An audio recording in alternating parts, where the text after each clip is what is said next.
Hello guys, okay, in this video we're going to be talking about Aurora Cannabis stock and whether or not this is a good buying opportunity heading into 2020. But before I get into this video, I want to ask you guys if you enjoy getting videos on stocks and more investment opportunities that you can make money with and grow your portfolio.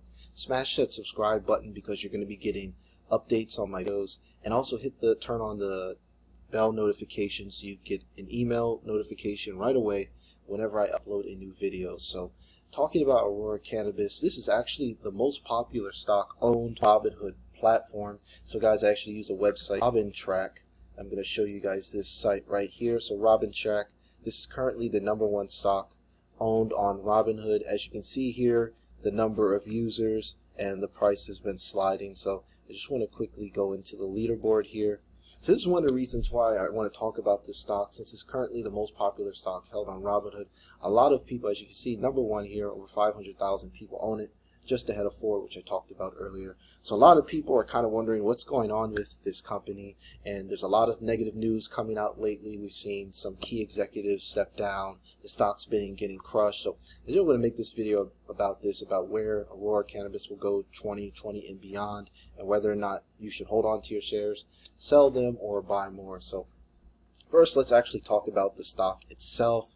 So Aurora Cannabis, if you didn't know, if you're new to the cannabis industry or whatnot, Aurora Cannabis is engaged in the production, distribution, and sale of cannabis products. So they're based out of Canada. Their CEO is Terry Booth, and the company currently has a market cap of just over $2 billion.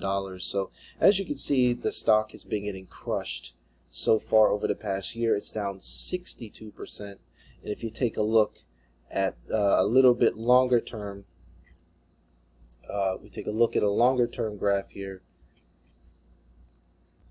you can see that the stock was at one point in 2018, it was trading at just over $10. So we're down quite a bit. That's basically almost an 80% slide in the stock price over the past 2 years. So a lot of people who've been holding on to the stock, they're probably wondering what they should do now. So first of all, I want to quickly go over some of the really bad news that we've been seeing currently over the past couple of weeks. So first off, thefool.com, they published an article saying could Aurora Cannabis, they posted an article saying could Aurora Cannabis fall lower 2020, since down 80% since mid-marijuana stocks clinging to some of the things that I'm going to mention later in getting crushed, and this sector as a whole has been doing. But every on paper at least, Aurora Cannabis looks like it is its ducks in a row. No growth or peak production capacity with 15 cultivars, capably close to 700,000 here. So Aurora Cannabis is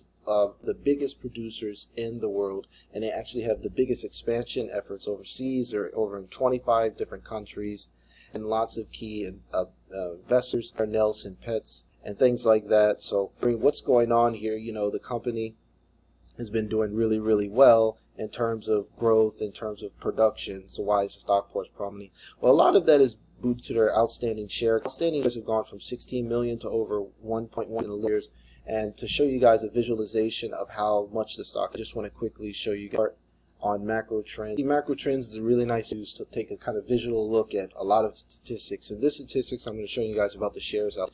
So the stock has been getting massively diluted over the past couple of years. As you can see, in 2015 they had about 129 million shares outstanding, and that number has ballooned to well over 1 billion shares. So that massive dilution is kind of one of the reasons why we're seeing the stock price fall. Simply, it's just simple supply demand. So as they continue to issue more and more shares, that is causing the price of each available share to decrease. So, you know, what is kind of confusing about this whole concept is, why would the company issue shares anyway? Well, they're issuing shares to simply fund their operations, because the whole cannabis industry as a whole is kind of new and fresh, and they're still competing with recreational sellers. So it's not like everyone is going for their cannabis needs to one or two companies. And with in U.S., it's not 100% legal there. It is in Canada, but there's a lot of states in America that are not legalized. So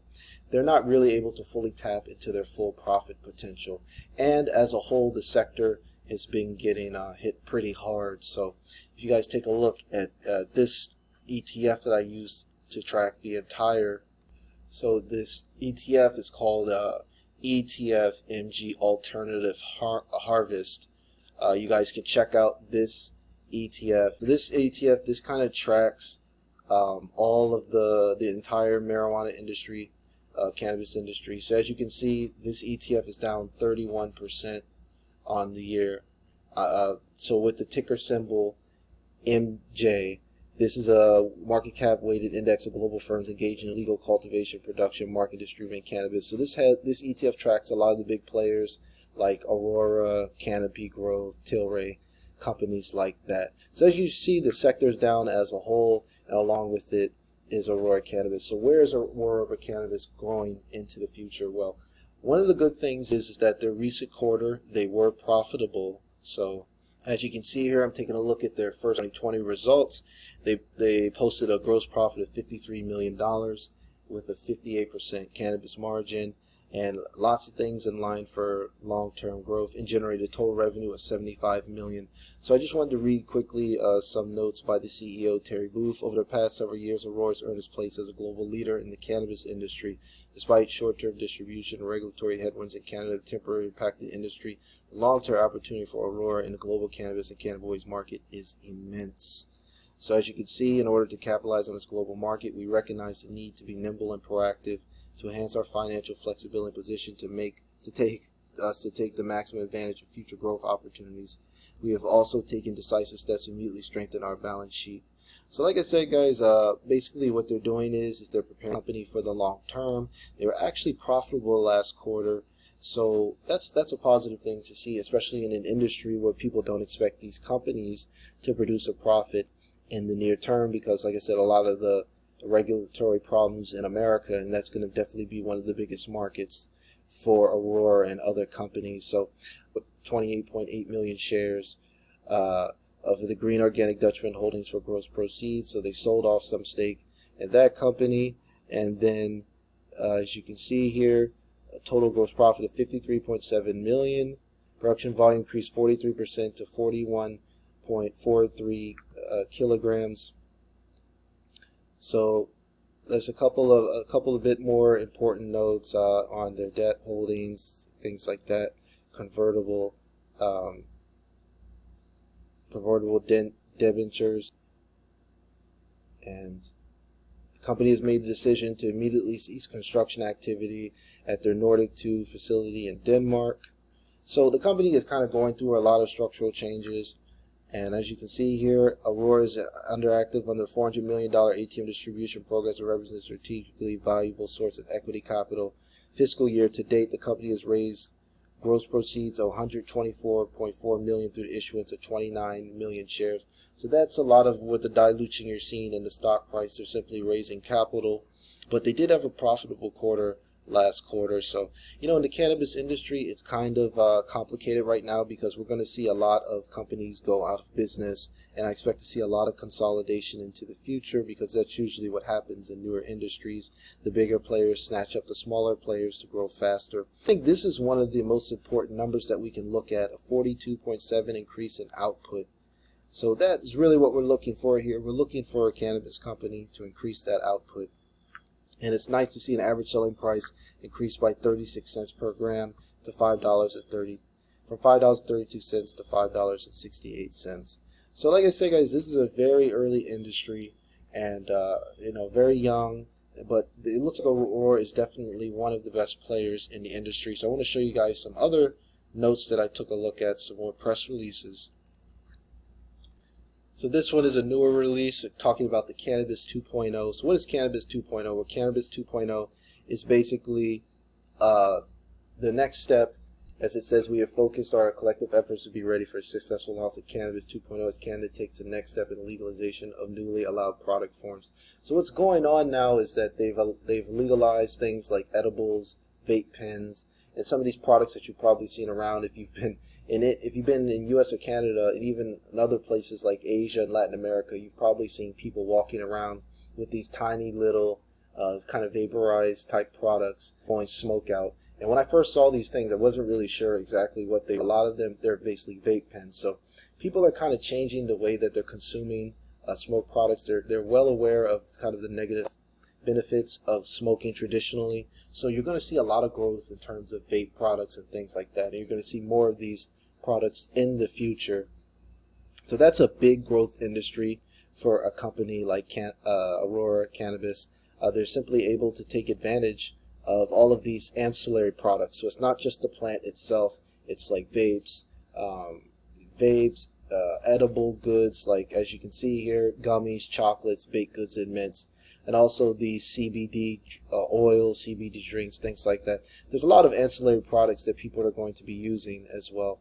And another interesting thing is that they opened up an experimental flagship store. So the company's flagship resource store opened in North America's largest shopping mall.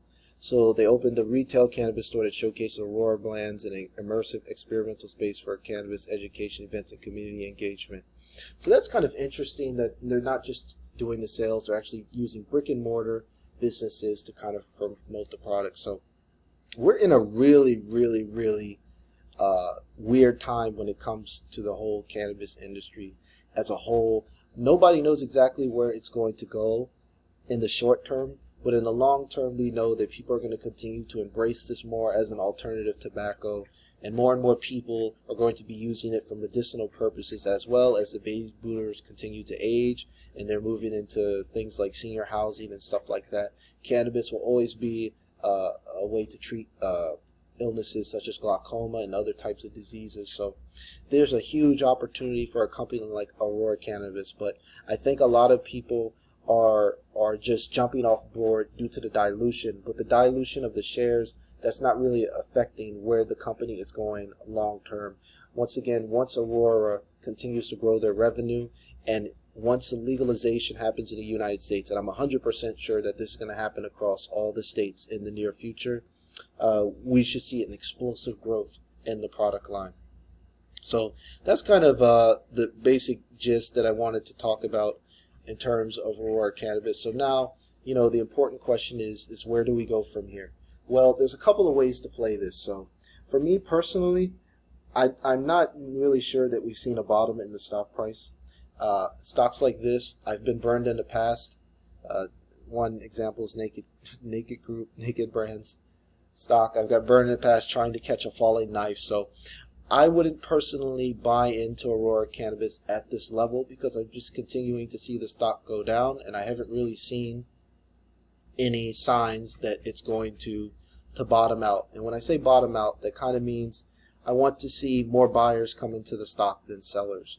So $1.92, we're sitting currently at $1.92 as I record this video. I'd like to see exactly what happens for the stock in the short term, but I do like that the prices are down quite a bit more, and I think this would be one of the points that I would think about getting into the stock. Now, a smarter way to possibly trade this stock is long-term call options. So what you can do is you can simply buy long-term call options a couple years in advance. So you could maybe look at options.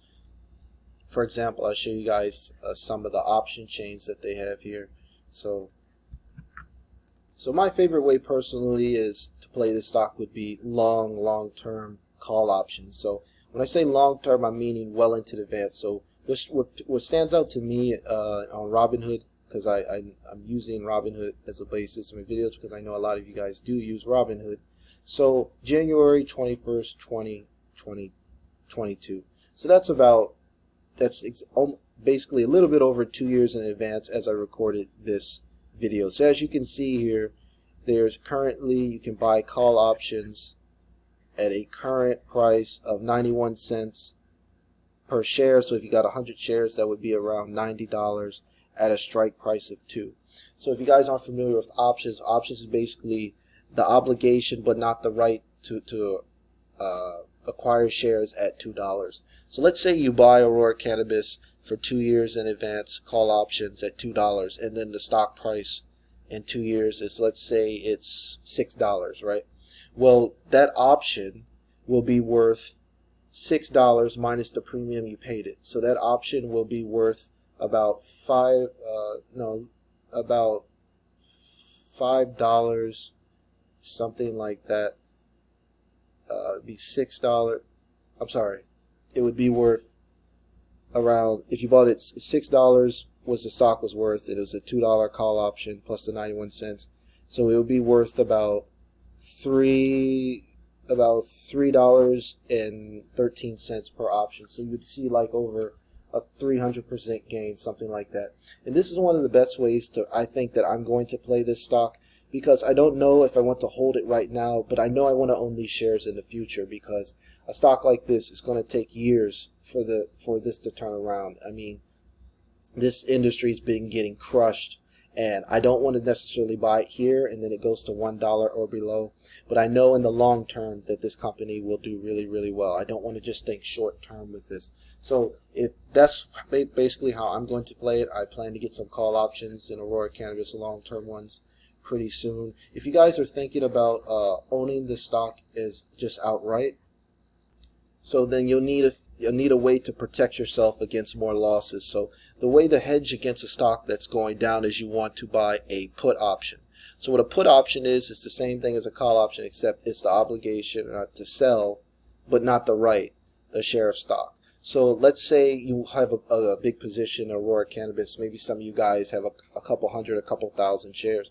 Well, you can simply buy a put option, so that way if the price continues to go down, you're actually making money. So as you can see, if you had bought a put option at a strike price of $4, now that option is worth just over $2. So that's kind of a way to hedge your bets. With a stock like this, you definitely want to hedge, because you don't want to own too many shares and then the stock maybe goes down to $1 and now you're down 50% or something like that.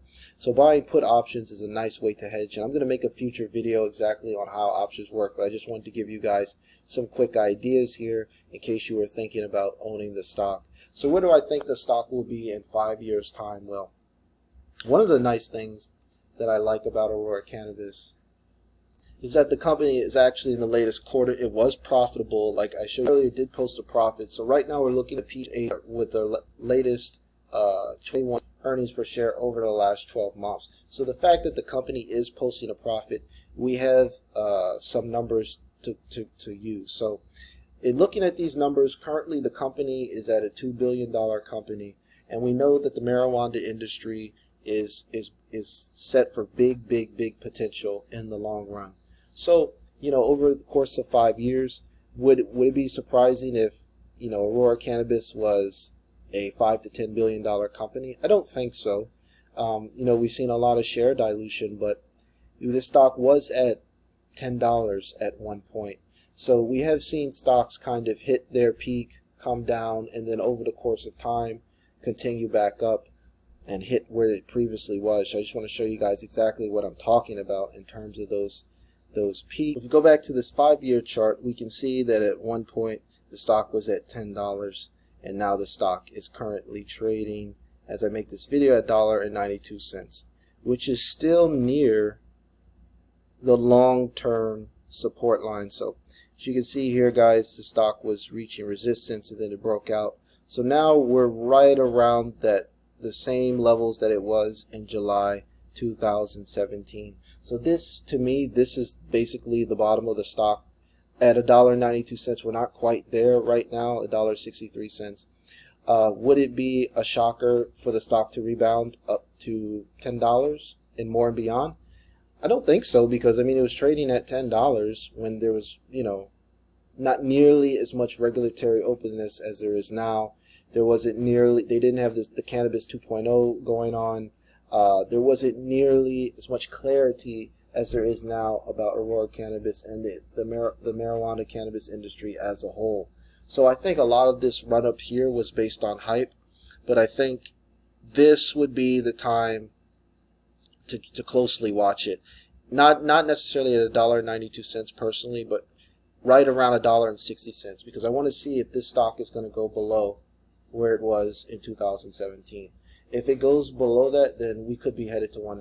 But if we continue to see the buyers come into the stock around level, then this could be a nice buying opportunity. So I'm going to be making quite a few videos on this company in the next couple of weeks, because I'm really tracking that dollar right around there, that $1.61 level. So we could literally maybe buy in at the same price that people did, almost 2.5 years ago. So that's it for now, guys. I just wanted to make this video since it's the most popular stock on Robinhood, and I know a lot of you guys are wondering what's going on in the cannabis industry. So, you know, relatively new industry. We really need to see where